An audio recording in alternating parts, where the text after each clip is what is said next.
comment allez-vous? Bien et vous? Je m'appelle Laurent, je suis un youtubeur. Moi Stéphanie, Très bien. Et vous? Victor. Victor et Stéphanie.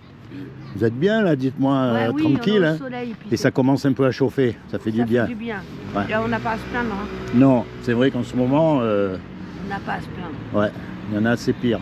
Mais bon, on a la vie, c'est ce qui compte. Hein. C'est important. Parce que du jour au lendemain, la vie elle part. Hein. Ah bah moi je suis dehors. Ah. Et voilà. Hein. C'est honteux. Ouais. Une femme dehors, c'est honteux. Oh.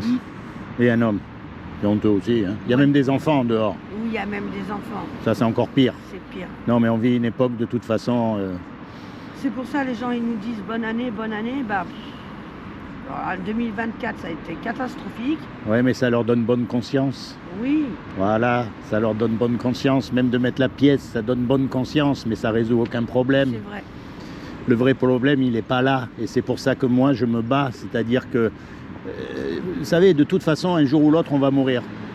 Que l'on soit riche, que l'on soit pauvre, que l'on soit dans la galère, que l'on soit en bonne santé, que l'on soit à l'hôpital, en prison. De toute façon, un jour, on va mourir. Et la vie, elle est très courte. Ah, j'y sais. Donc le plus important, c'est peut-être de penser à ce qui va se passer après. Est-ce que vous croyez en quelque chose? Non. Et vous? Rien du tout? Vous croyez que quand vous allez mourir, hop, ça y est, votre âme et tout ça, c'est... Je sais pas. On n'est pas là pour le savoir, on verra. Je vais vous dire, vous savez, le grand problème, c'est la religion. La religion, c'est quoi? C'est des hommes et des femmes qui se sont autoproclamés représentants de Dieu sur terre pour dominer sur les autres hommes. Mais c'est tous des hypocrites. Ben oui. Combien il y en a qui vont à l'église le dimanche chanter Alléluia et le mardi ils passent devant vous, ils vous laissent mourir dans la rue? Oui, c'est ça. Combien il y en a qui vont à la mosquée le vendredi et que le mardi ils vendent du shit? C'est ça. Comme dans toutes les religions, c'est ça. Et si vous connaissez un tout petit peu l'histoire de Jésus, comme tout le monde, qui sait qui l'a tué à la croix? Ce sont les religieux de l'époque. Rien n'a changé. Et aujourd'hui, qui est-ce qui nous dégoûte de Dieu? Qui est-ce qui fait qu'on ne veut pas s'y approcher? Ce sont les religieux. On n'a pas envie d'être comme eux. Et pourtant, Dieu, il existe. Et c'est très facile à prouver. Par contre, on ne peut pas prouver qu'il n'existe pas. Regardez votre canette de bière. Regardez votre sac. Oui. Quelle est la preuve qu'il y a quelqu'un qui a fabriqué ce sac? Eh bien, c'est le sac lui-même. Puisqu'il y a un sac, il y a forcément quelqu'un qui l'a fabriqué. Alors, je vais vous dire quelque chose. Je vais vous couper la parole. Allez-y, coupez. L'abbé Pierre, paix son âme. Ouais. Maintenant, il a été, Oui. il a été soi-disant incestueux avec des enfants. Laissez-nous en paix. L'abbé Pierre, il a fait tellement de choses pour... Non, je crois que c'est avec des femmes. ou des femmes. Moi, je crois que j'ai entendu des enfants. Et des enfants aussi. Mais il est mort maintenant, c'est bon. C'est vrai que le respect d'un mort, bon, un mort, il a fait ce qu'il a fait. De toute façon, un mort, il peut plus tricher maintenant. Le mort, Parce que lui, il va quand passer, il va quelqu'un- passer devant le jugement dernier. Donc là, il peut pas tricher. C'est ça. Là, il peut pas tricher. Alors, peu importe ce qu'il a fait, il peut pas tricher. Mais vous savez, Hitler aussi, il a fait beaucoup de bien. Vous savez ça? Ah non, moi je crois pas. Eh bien, aux Allemands de l'époque, il leur a fait beaucoup de bien à eux. Oui, mais aux Allemands. Voilà. Pas aux Juifs. Mais c'est ce que je dis. Pas aux Juifs, pas aux homosexuels, pas aux gitans, pas aux résistants. Enfin, il a massacré des tas de monde, mais il a fait du bien à certaines personnes. Vous savez, l'homme, il est profondément mauvais à l'intérieur. Il a beau être abbé Pierre, il a beau être qui vous voulez, au fond de lui-même, il n'est pas bon. Et ça, vous savez comment on le sait? Par rapport à une loi qui est inscrite dans notre cœur à tous. Et cette loi, ce sont les 10 commandements. Les 10 commandements, ils disent, tu ne mentiras pas. Quel est l'homme ou la femme qui n'a jamais menti? Personne. Les 10 commandements, ils disent, tu ne voleras pas. Et, ça, c'est pas une question d'être riche ou pauvre. Hein. Qui c'est qui a jamais volé? Personne. Un commandement, il dit, tu honoreras toujours tes parents. Qui c'est qui a toujours obéi à ses parents? Personne. Par rapport à la loi parfaite, on est tous coupables. On a tous transgressé cette loi. Imaginez un monde où personne ne mente, personne ne vole, tout le monde se respecte, tout le monde s'entraide. C'est le paradis sur terre.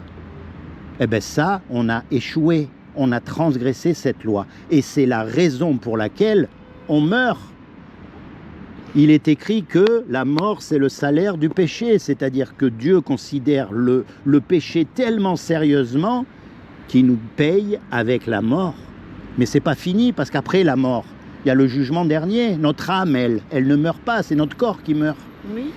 Et le jour du jugement dernier, quand on va être devant Dieu, on va pouvoir faire deux choses. Fermer la bouche et baisser la tête. Oui. Et je vais vous dire, que l'on soit Abbé Pierre, que l'on soit le pape, que l'on soit le grand rabbin, que l'on soit le grand imam, que l'on soit qui vous voulez, on pourra faire deux choses. Baisser la tête et fermer la bouche devant Dieu. Je suis d'accord avec vous. Et ça s'entend, ça, lui. C'est ce fameux endroit qu'on appelle l'enfer. Et ça, c'est un endroit terrible. Terrible. Et ça, c'est ce qu'on mérite tous, sans exception. Mais heureusement que Dieu nous aime et qu'il ne veut pas qu'on aille en enfer. Et donc, il a fait quelque chose pour que vous et moi, malgré qu'on soit coupable, on puisse éviter justement son châtiment. Et bien, ce qu'il a fait, c'est que comme il a trouvé personne justement sur la terre de parfait, eh bien, il est venu lui-même et il s'est revêtu d'un corps, il s'est habillé avec un corps qui est Jésus. Et il a dit quiconque, ça veut dire vous, ça veut dire vous, ça veut dire moi, ça veut dire quiconque, que l'on soit noir, jaune, vert, ce que vous voulez, quiconque, que l'on soit riche, banquier, à la rue, SDF, quiconque croit, Oui. il aura la vie éternelle à mes côtés. Moi, j'y crois pas. Alors là, je suis pas. Mais c'est pas grave. C'est pas Après, grave. Je respecte. Hein. Vous savez pourquoi c'est pas grave? Parce que la foi, elle vient. Elle vient pas comme ça. On ne croit pas aveuglément. Je crois pas. C'est pas ça la foi. La foi, c'est comme tous les sujets, ça s'étudie. Si on veut être infirmière, on étudie le sujet d'infirmière. Si on veut être policier, on va s'entraîner à être policier. Tout, c'est partout dans la vie, c'est pareil. Si l'on veut s'intéresser à Dieu, eh ben, il faut étudier le sujet. Et la seule façon d'étudier le sujet, c'est de lire la Bible. Bah, regardez-moi, Non, justement. témoin de Jéhovah. Justement. Ils m'ont donné ça. Oui, oui, oui. Je vais le lire, mais sans aucune conviction. Non, je vous sens plus, vous savez. Témoins de Jéhovah, ils sont bien gentils, mais ils sont en contradiction complète avec ce qu'il y a écrit dans la Bible. Alors, parce que les témoins de Jéhovah, quand votre enfant est malade, ils n'ont pas le droit de Transfusion sanguine. transfusion sanguine. Ils le laissent mourir. Ils laissent mourir un enfant. Les Oui, témoins de Jéhovah. Si avec ça. Si, avec ça. Et alors moi maintenant, je vous lance un défi. Montrez-moi ça dans la Bible. Je sais pas, j'ai pas la Bible. Eh ben, voyez, pourquoi c'est important de connaître la Bible? Oui. Justement pour éviter de tomber dans les travers des sectes Oui, mais c'est ça. et de toutes ces C'est choses. ce que je dis, les témoins de Jéhovah, c'est une secte. Mais vous savez, le catholicisme, par exemple, Oui. montrez-moi un pape dans la Bible. Il n'y en a pas.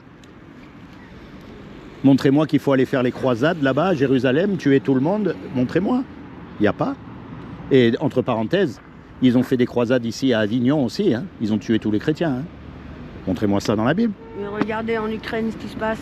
Par exemple, montrez-moi tout ça. Ouais, et pourtant, c'est tout le ça. monde se dit chrétien hein, là-bas. Hein. Oui. Vous voyez? Oui, je suis Mais ça, d'accord avec vous. c'est ce que je vous disais tout à l'heure. Pourquoi est-ce qu'on est dégoûté? Parce que des gens qui se font passer pour des chrétiens, en fait, c'est ce qu'ils disent, mais ce qu'ils font, c'est l'inverse. Donc nous, comme on n'est pas des hypocrites et qu'on n'est pas aveugles, eh ben, on n'a pas envie d'être comme eux et forcément, eh ben, on s'éloigne de tout ça.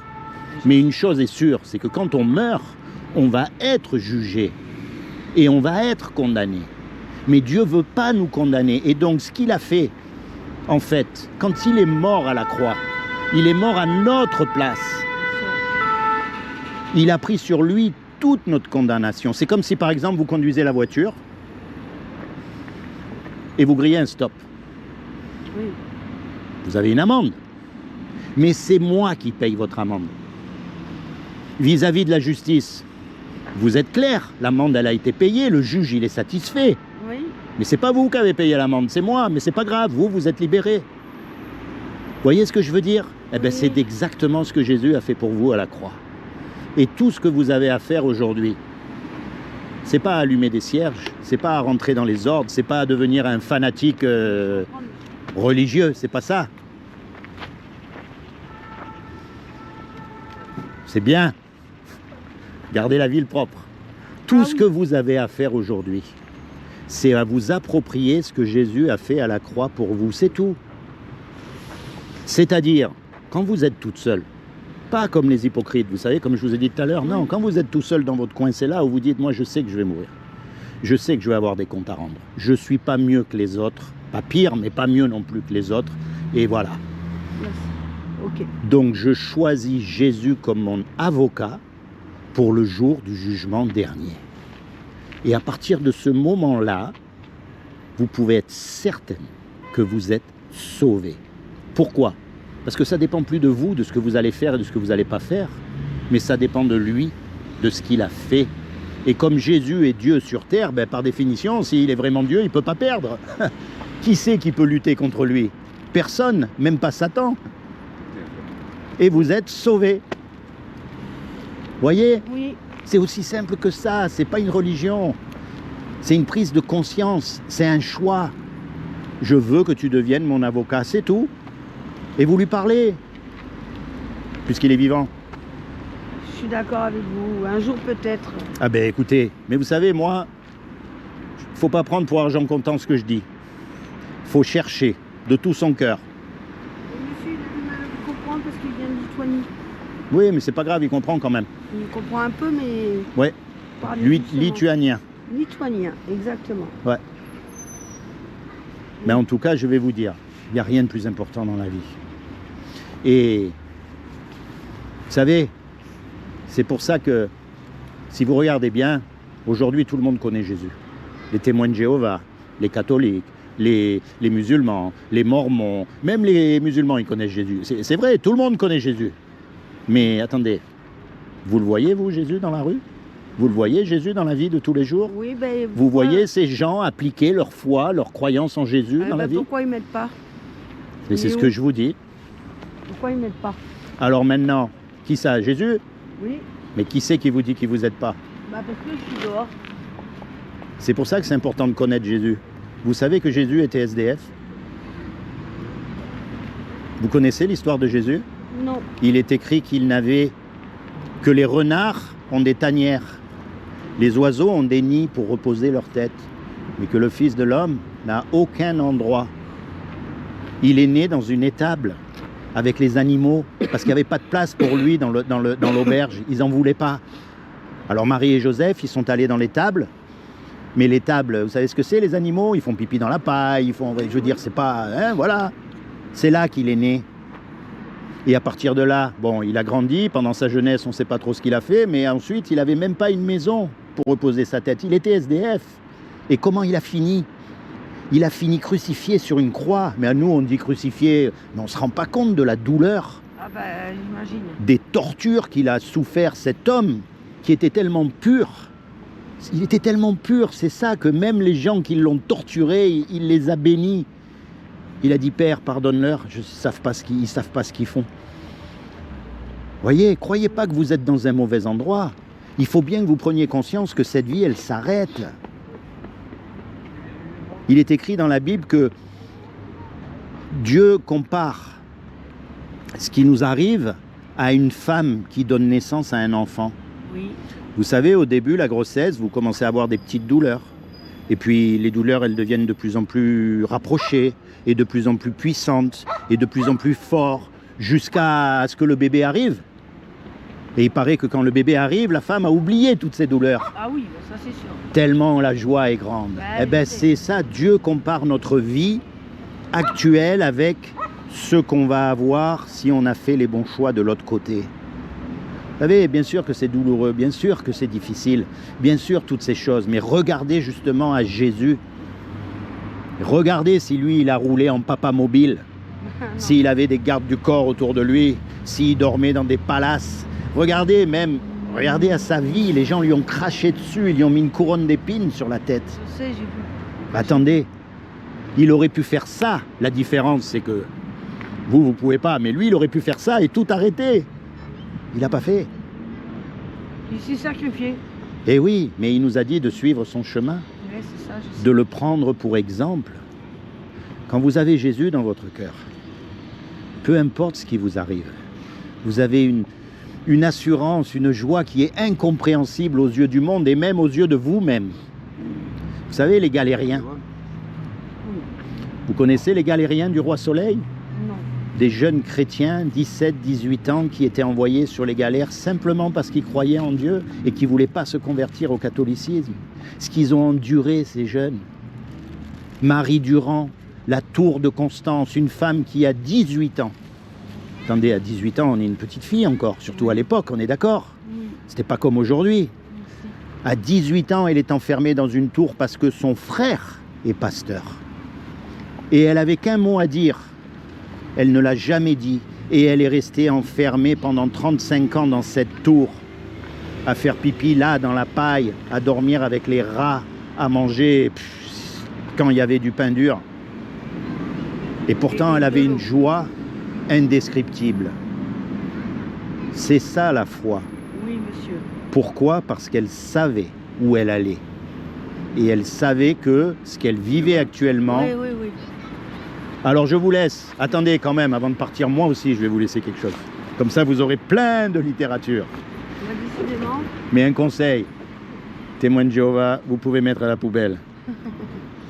Ça c'est pour vous. Merci. Et ça c'est ma dernière question.